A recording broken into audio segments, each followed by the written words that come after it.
je me suis dit que pour cette vidéo, ça serait cool que je vous mette dans mon bureau. Comme ça donne un peu une image sérieuse, professionnelle. Vous voyez ce que je veux dire? Le problème, c'est que ça, c'est l'état de mon bureau.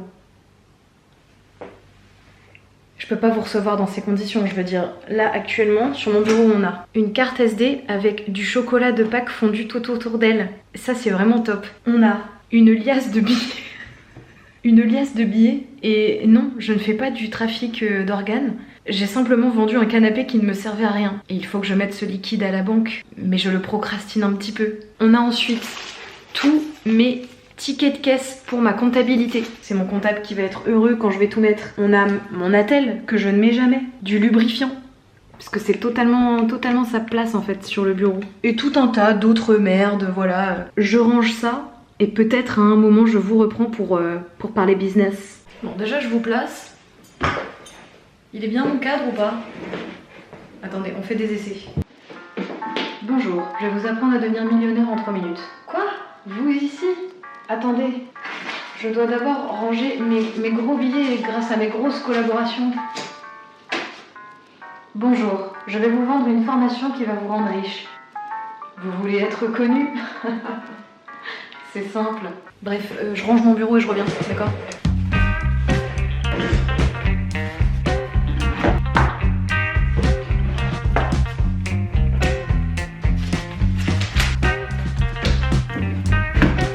Un courrier des impôts à ouvrir? Pourquoi faire? Autant l'ignorer. Voilà, là il est bien. Vous voyez ça, c'est un courrier très lourd. Ça me fait trop flipper, du coup je l'ouvre pas. Moi j'estime, si je dois de l'argent à quelqu'un, il finira toujours par me joindre.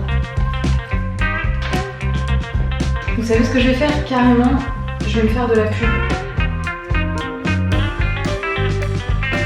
Vous voyez mon blaze ou pas là? Je vais mettre la vidéo dont je parle. En fond. Non-stop. Bah voilà, on n'est pas pro là. Je vous parle d'un sujet, je mets la vidéo en fond. Putain. Ah mais les gens qui font des formations de business là sur YouTube, ils sont en sueur, c'est moi qui vous le dis tout de suite. Comment j'ai gagné 25 000 abonnés avec une seule vidéo? Le but de cette vidéo n'est évidemment pas du tout de show off, hein, vraiment pas. Si je me la pétais avec ça, ça serait quand même un peu pauvre, on est bien d'accord. En revanche, je sais qu'il y a beaucoup de gens qui aiment la création de contenu ou qui sont des créatrices ou des créateurs de contenu qui me suivent. Et en fait, avec cette vidéo, j'ai appris une grande leçon et j'ai confirmé plein de trucs que je pensais être vrais, mais que j'avais pas encore vraiment appliqué. Donc je me suis dit que c'était cool de vous faire une vidéo avec ce que moi j'ai appris pour vous faire gagner du temps, en fait, tout simplement. Donc pour commencer, je pense que ça serait bien qu'on revienne à la jeunesse du truc et vous expliquer c'est quoi mon usage de Instagram, qui je suis sur Instagram et qu'est-ce que j'y fais. Parce que la vidéo qui m'a fait gagner 25 000 abonnés, elle est sur Instagram. Peut-être il faut que je remette les choses dans le contexte. Donc moi, il faut savoir que j'ai toujours eu Instagram. Je sais pas en quelle année je l'ai créé, mais vraiment, si vous avez autour de 25-30 ans, certainement à peu près aux mêmes années que vous. Et pendant une longue époque, je l'ai occupée comme une plateforme avec qui je pouvais avoir contact avec mes potes et ma famille. Cette ère, elle a duré vraiment extrêmement longtemps pour que vous compreniez à quel point longtemps, j'utilisais encore cette plateforme comme une plateforme de mise en relation avec mes potes, mes amis, mes collègues et les gens que je connais, même quand je faisais déjà genre des milliers de vues sur TikTok et que j'avais déjà, je sais pas, 100 000 abonnés sur la plateforme, quoi. Il y a deux raisons à ça, déjà. La première, c'est que j'ai toujours pensé que c'était impossible de grandir ma communauté sur Instagram. Pour moi, je n'étais pas une Instagirl. En gros, c'était pas possible pour moi. Je suis pas quelqu'un de très esthétique, vous voyez ce que je veux dire? Je suis pas une fille des plus jolies du monde. Enfin, en fait, il y a plein de petits trucs qui font que je rentre pas dans les codes d'Instagram. Et donc, je me suis toujours dit, c'est pas pour moi.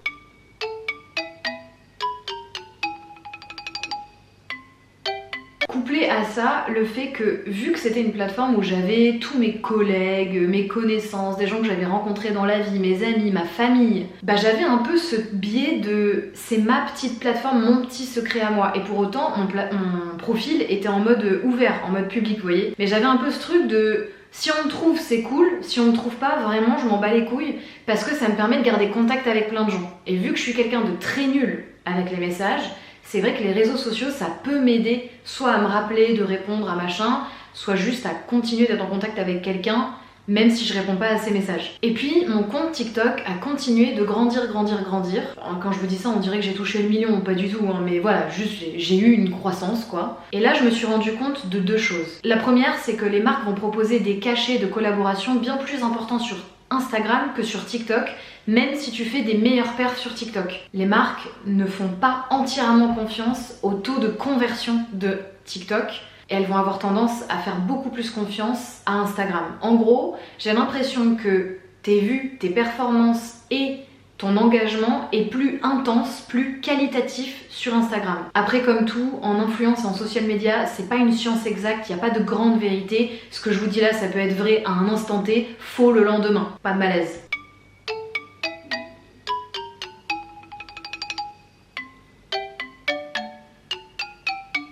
Et la deuxième des choses, c'est qu'un jour j'ai publié une vidéo et je ne sais pas pourquoi je me suis fait strike la vidéo par TikTok. Et là j'ai commencé à me dire que c'était quand même très dangereux si je veux vivre en partie de l'influence, de ne dépendre que d'une seule plateforme qui est assez instable qui plus est. Et donc ces deux trucs là mélangés, je me suis dit bon, si je me fais strike, j'ai travaillé longtemps pour rien, puisque du coup ça peut se finir à tout moment sur TikTok.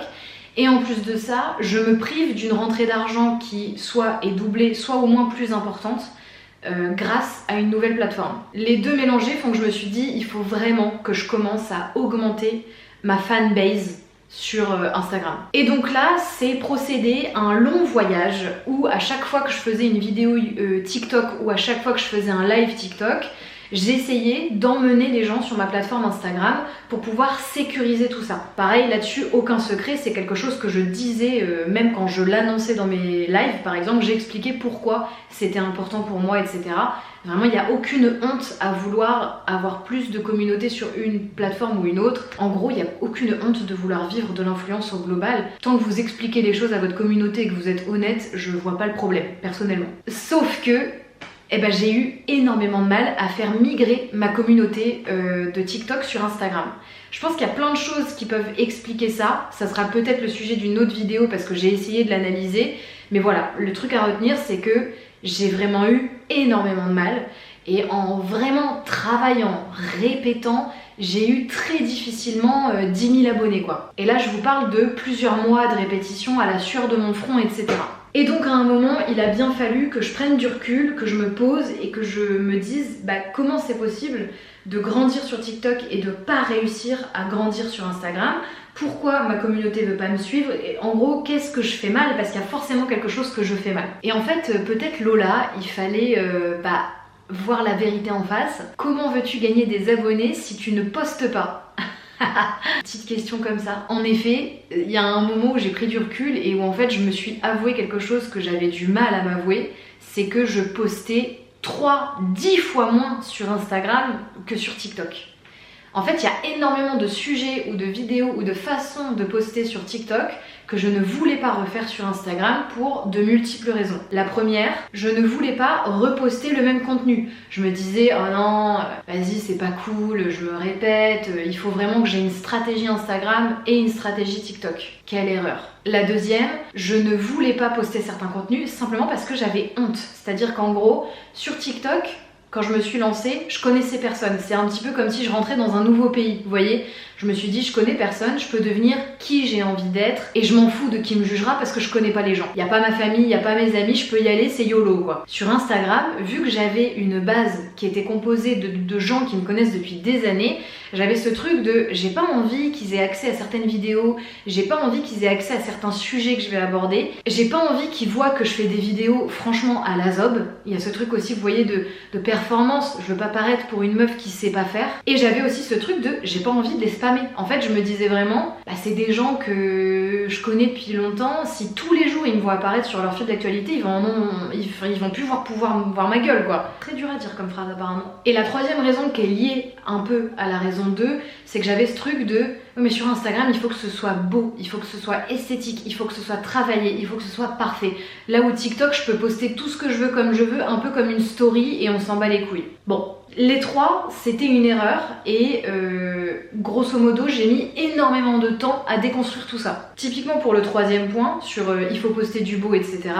Quand j'ai commencé à essayer de poster et à me faire violence, j'ai posté des trucs que j'avais de TikTok qui étaient un peu faits à la zob. Ce sont actuellement les vidéos qui fonctionnent le mieux sur mon compte Instagram. Ce sont les vidéos qui me font recruter le plus d'abonnés. Mais qu'on se le dise si un jour vous avez envie de l'appliquer, actuellement, toutes les vidéos que j'ai le plus travaillées, qui sont les plus jolies, sont celles qui fonctionnent le moins. Toutes celles où j'ai le portable comme ça, le double menton, pas maquillé et avec une luminosité à peu près dégueulasse, sont celles qui fonctionnent le mieux et qui m'ont fait surtout recruter le plus d'abonnés. Mon analyse, c'est qu'en gros, tout ce qui est beau et un peu lisse, déjà ça n'engage pas les gens. Et quand bien même ça les engagerait, le contenu t'as envie de le regarder parce que c'est beau, ça te fait passer un bon moment, mais après tu scrolles et puis t'oublies en fait. Là où en fait toutes les vidéos un peu deg que je fais, ce sont toujours des vidéos où je suis le plus moi-même déjà. Je vais le plus faire ressortir mon humour, mon naturel.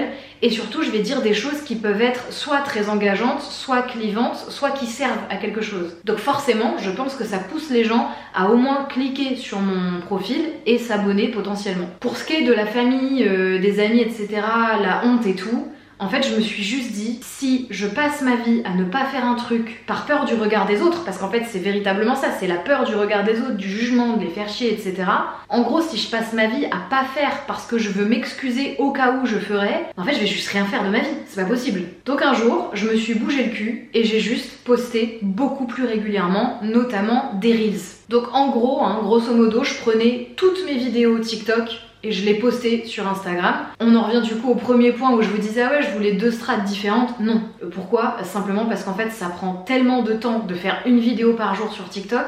Si en plus de ça je fais une vidéo par jour sur Insta et que je change complètement ma façon de faire des vidéos, déjà je vais plus être naturelle dans mes vidéos parce qu'en fait je vais être en surproduction, donc je vais devenir folle, clairement. Et puis en plus de ça, c'est juste une connerie parce que ça veut dire qu'il y a toute une partie de mes vidéos qui a marché sur une plateforme et que je me donne pas la chance qu'elle marche sur une autre plateforme. C'est ridicule quand y pense en fait. Je peux pas me payer le luxe d'avoir 2 stratégies différentes. En fait, en gros, je serais quelqu'un de tout à fait exceptionnel, avec une compétence exceptionnelle, une personnalité exceptionnelle. Peut-être que je pourrais me le permettre parce que je pourrais faire moins mais mieux. Mais moi je suis quelqu'un de très lambda au final. Non mais, et je le dis sans me rabaisser, mais je suis quelqu'un de très normal, vous voyez, je suis très normale, j'ai pas de compétences incroyables, j'ai pas une personnalité incroyable, j'ai pas une capacité d'écriture incroyable, je suis juste vraiment quelqu'un de normal.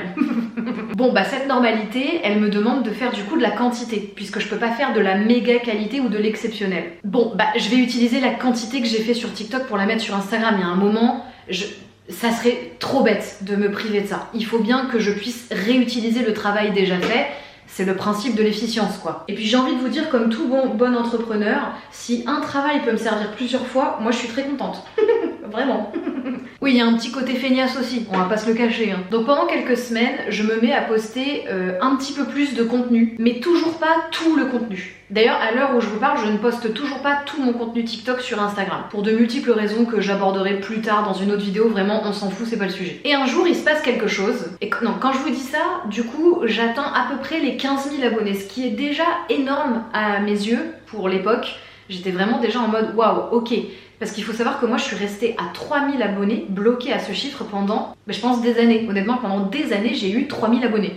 Et ça n'a pas bougé, ça fluctuait un peu, j'en gagnais, j'en perdais, mais voilà, j'étais à 3000 abonnés. Donc j'arrive à 15 000 abonnés grâce à cette nouvelle strat. Je me dis, ok, c'est pas énorme, mais c'est déjà vraiment beaucoup mieux. Et je me rends compte que du coup, mes décisions sont bonnes, puisqu'il y a un résultat à la hausse. Et là, il se passe un truc qui a été une énorme chance pour moi, un gros coup de massue sur le coup. Je pars à l'étranger pendant 3 mois et demi. Le problème, c'est que pour ceux qui postent sur TikTok, vous le savez sûrement, quand tu postes en dehors de ton pays, ton adresse IP n'est plus la même et TikTok pète un câble. Il pète un câble, il sait plus vers quel algorithme te pousser et donc il ne te pousse plus. Ça, je l'avais bien compris quand je suis partie en road trip pendant 2 semaines en Malaisie. J'ai fait des vidéos qui n'ont jamais été vues, c'est-à-dire que j'avais 1000 vues par vidéo. Il y a mon gratin qui sonne. Donc pour m'éviter cette perte d'algorithme et de vues, ce que je faisais, c'est que je faisais mes vidéos, je les mettais sur un drive et mon associée les téléchargeait et tous les jours les postait pour moi. Elle s'était connectée sur mon TikTok via son portable quoi. Sauf que évidemment, comme tout le monde, elle a des horaires de travail, on était en décalé en termes d'horaire en plus de ça. Donc des fois en fait je terminais pas ma vidéo du jour à temps et je me retrouvais le bec dans l'eau à pas pouvoir poster. Puis bon bah vous savez, sur TikTok, vu que je poste des trucs assez naturels, il y a des fois je vais juste répondre à un commentaire et j'ai envie de poster comme ça. Et en fait bah le fait de devoir télécharger la vidéo, la mettre sur le drive, attendre qu'elle puisse poster et tout, ça nous mettait des fois vraiment du décalage dans la gueule quoi. Surtout qu'elle a pas que ça à foutre, elle a un taf quoi. Et donc j'avais des vidéos sur les bras que je pouvais pas poster sur TikTok et qui étaient là, qui servaient à rien. Et donc je me suis dit bah faut que je les poste au moins sur Instagram, qu'elles servent à quelque chose ces vidéos quoi. Puisque sur Instagram par contre j'avais pas ce problème d'algorithme à l'étranger quoi. Donc je me suis mise à poster encore plus sérieusement puisqu'en fait je pouvais plus m'occuper de mon TikTok. Donc il y avait un truc de bah le temps que j'ai pu à passer sur TikTok je le passe ailleurs en fait. Et bah ça a été une énorme chance, mais vraiment une énorme chance. J'ai continué de gagner des abonnés, bim, 20 000 abonnés. Alors là j'avais envie de faire la teuf, hein, croyez-moi. Et il se passe enfin le dernier truc qui m'a fait gagner 25 000 abonnés d'un coup. C'est cette vidéo que vous avez en fond qui est en fait une vidéo de base en partenariat avec les méduses, bien sûr. Partenariat avec les fonds marins ici. En fait c'était un partenariat qui a été commandé par la marque MyLuby sur TikTok. Ils voulaient que je fasse une vidéo sur TikTok pour parler d'un produit à eux. Et je leur ai proposé de faire une espèce de compilation de choses intimes que j'aurais aimé qu'on me dise quand j'étais plus jeune, qu'on m'a jamais dit, et du coup ça m'a créé des complexes. Et en fait à l'intérieur de la vidéo à un moment je donne une info où je peux rattacher le produit. Moi j'avoue c'est mes collabs préférés parce qu'en fait ça me permet d'avoir un vrai sujet utile, de pas polluer ma communauté avec des trucs dégueulasses et juste des espèces de gros panneaux publicitaires. Et en même temps ça met la marque dans un contenu qualitatif et utile, ce qui lui donne une bonne image aussi. Et donc je dis à la marque, cette vidéo, voilà je la fais, elle la valide, et je lui dis je suis sûre qu'elle fonctionnerait vraiment super bien sur Instagram.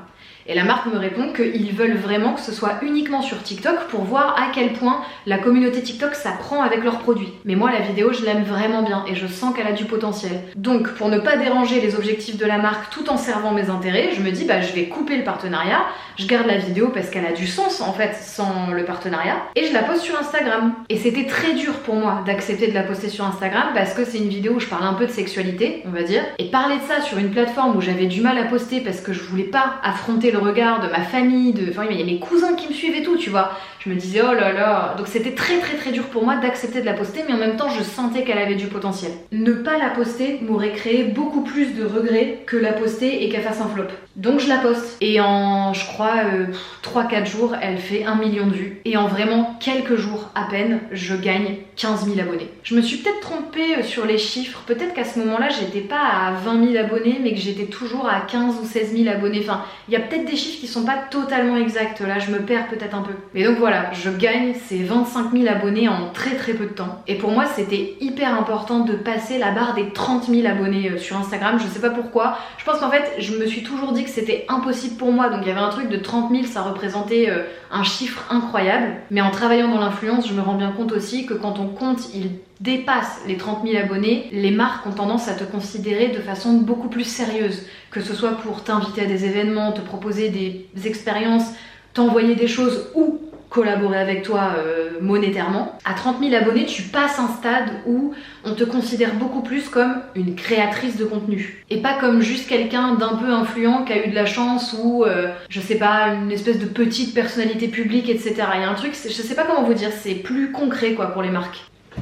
La conclusion. Bah je suppose que la conclusion vous l'avez de vous-même et qu'en fait toute mon explication en introduction vous la donne déjà. Parfois c'est bien de s'en battre les couilles du regard des autres. Non, vous ne pourrez pas faire 2 stratégies différentes sur 2 réseaux différents, ni 3 stratégies différentes sur 3 réseaux différents, puisqu'il faut préserver votre santé mentale peut-être. Et aussi parce qu'en fait tout simplement c'est trop bête de se priver d'une vidéo qui fonctionne bien quelque part et ne pas essayer de la faire fonctionner ailleurs. En fait c'est juste vous priver d'une opportunité pour rien. Elle existe la vidéo, postez-la en fait, on s'en fout. Pour vous dire, moi à tel point maintenant je poste sur short carrément. Bon là ça fonctionne vraiment pas de ouf, mais au moins j'essaye.